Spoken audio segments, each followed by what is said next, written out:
Hey guys, you're here for another installment from Force 15.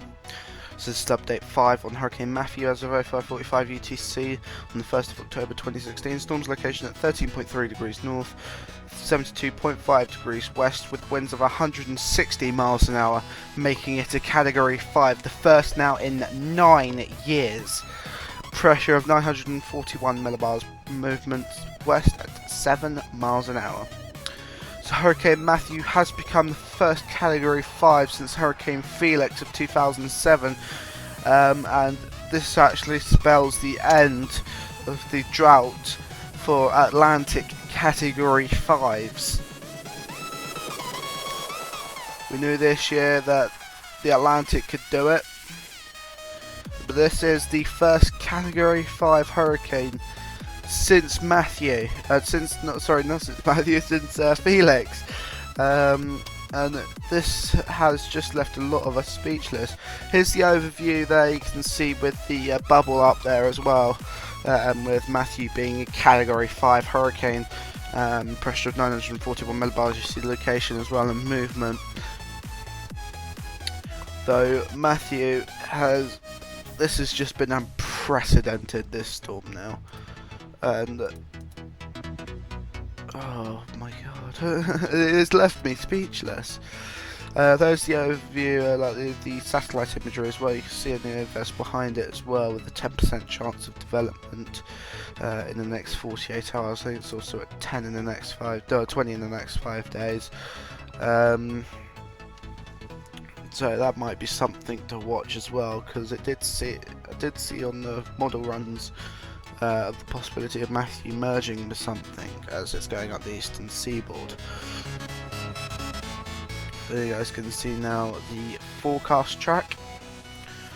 Forecast track calls for a possibility of a major hurricane landfall in Jamaica, possibly as a Category 3, maybe a Category 4. And the forecast track at the moment has the storm beginning to weaken some before weaken down to a Category 4, possibly by the next advisory, within the next 12 hours. So a little bit later on tonight, might weaken back down to a Category 4. Wind shear is starting to ensue. There you guys can see the surface wind field of Matthew.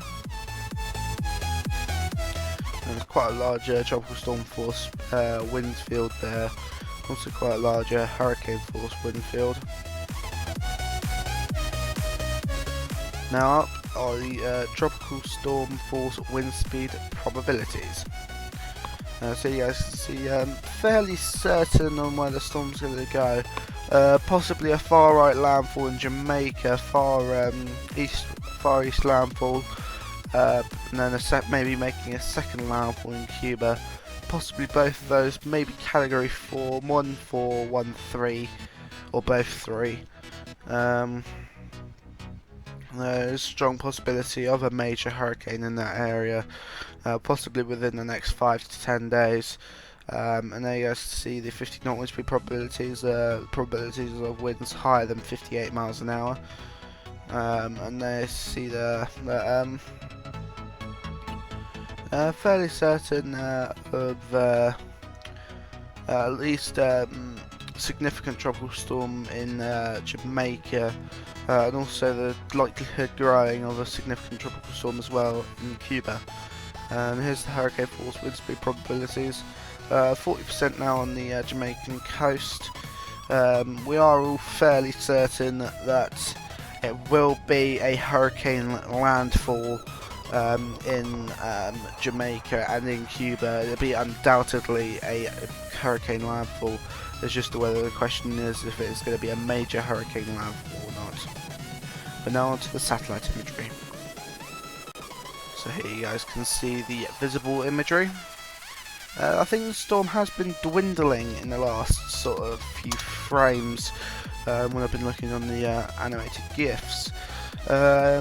It has been somewhat dwindling, though it still looks quite good on the satellite presentation. Here's the AVN imagery. Still looking quite good on presentation, though the eye there is starting to weaken, I think. Possibility of eye replacement cycle not too far in the future now. Here's the Dvorak imagery. The banding has lost a little bit on the top, sort of the top of the centre of the storm, northern part of the storm at the moment. The banding has started to weaken slightly, but for the moment nothing too big to worry about. Here's the funk top imagery, and that imagery has been looking quite good up until sort of the last few frames. So may already be possibility of looking at weakening down to a category 4. And there you guys can see the rainbow imagery. Cloud tops have been cooling, though other factors may weaken the storm. So it's still a tough one to call, but it is still category 5.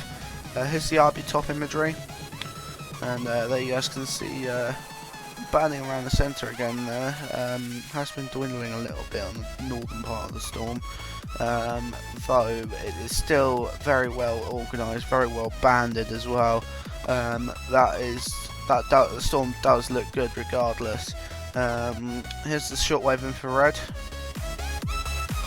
There you guys can see there quite a nice presentation on that imagery there. It is still night over Matthew at the moment for about another 4 to 5 hours, and there's the water vapour imagery, a little bit drier off towards the storm's northwest, though that shouldn't impede the storm in any way. It's more to do with the wind shear. We're now on to the sea surface temperatures and the wind shear graphics. So here's the sea surface temperatures, very sustainable in the Gulf of Mexico and also in the Caribbean for hurricane development. It's very, very conducive for development in those areas, and also off past the Bahamas as well, also quite sustainable, 30 degrees Celsius plus in some areas. Now here's the wind shear maps. Shear tendency showing up that Matthew should be experiencing around about 20 to 30 knots of wind shear at the moment, but from the looks of it, it might have actually built itself a sort of shield to the wind shear, but we'll have to see how this situation does play out. But now to reiterate the update. So this is update 5 on Hurricane Matthew as of 05:45 UTC on the 1st of October 2016. Storm's location at 13.3 degrees north, 72.5 degrees west, with winds of 160 miles an hour. The first category 5 since Felix of 07. Pressure of 941 millibars. Movement west at 7 miles an hour. But that's all from me now. Thank you guys for watching. This is Force 15 signing off.